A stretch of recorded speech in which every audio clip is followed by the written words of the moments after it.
Ganyan nga pala ako magawa ng makluba.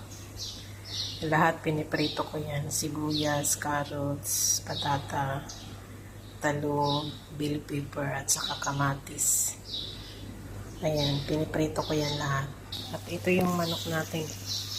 Pinapainin ko lang yan sa kawali. Hindi ko yan nilalaga. Pag wala na yung tubig, parang napiprito na siya. So, lagyan natin ng kusbarat. Tapos, i-arrange ko na yan mamaya dun sa kanin. Pag naluto yung kanin.